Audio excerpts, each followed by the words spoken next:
আসসালামু আলাইকুম। লঞ্চ লাভার BD Facebook পেজের একটি নতুন ভিডিওতে আপনাদের সবাইকে স্বাগতম জানাচ্ছি।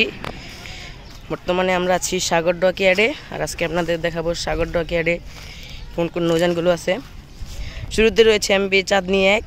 এই নৌযানটি ঘোষা টুডে যুক্ত হওয়ার কথা ছিল, কিন্তু যুক্ত হয়নি। আর এটা হচ্ছে ইলিশাবাসীর নতুন টাইটানিক নতুন লঞ্চ এমবি আসা যাও 2। বর্তমানে এখানে বসে বসে মশা মারছে। পাশেই রয়েছে এমবি পুবালি 5। এই নৌযানটিও বসে বসে মশা মারছে। এই নৌযানটি কোরবানি ঈদে হয়তো সার্ভিসে ফিরবে, নাহলে না ফিরতে আল্লাহ জানে কী হয়। এই হচ্ছে পুবালি 5 লঞ্চ। এই নৌযানটিও সার্ভিসের বাইরে আছে, ইলিশাবাসী নতুন নৌযান। ওই যে এটা হচ্ছে এমবি দীপরা স্টার, সেও সার্ভিসের বাইরে আছে। এটা হচ্ছে এমবি ফারহান 8, ঢাকা মনপুরা হাতিয়া রুটে চলাচল করে। এই নৌযানটিও সার্ভিসের বাইরে আছে। দূরে জায়গায় হচ্ছে এমবি ফারহান 10, ঢাকা মনপুরা হাতিয়া রুটে চলাচল করে।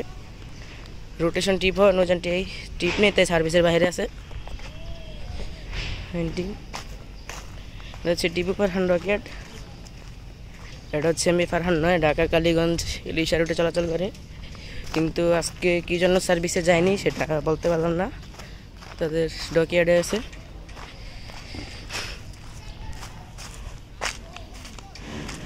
ওটা ওই যে এমবি টিপু 14, এই নৌযানটিও রোটেশনের চলাচল করে, বর্তমানে সার্ভিসের বাইরে আছে, টিপ নাই, তাই জন্য তাদের নিজস্ব ডকইয়ার্ডে। এটা এমবি ফারহান 10, আর এটা এমবি ফারহান 6। এই নৌযানটির ঈদের দিন ঘটনার কারণে নৌযানটির রুট পারমিট বাতিল হয়ে যায়, তো সেও সার্ভিসের বাইরে আছে।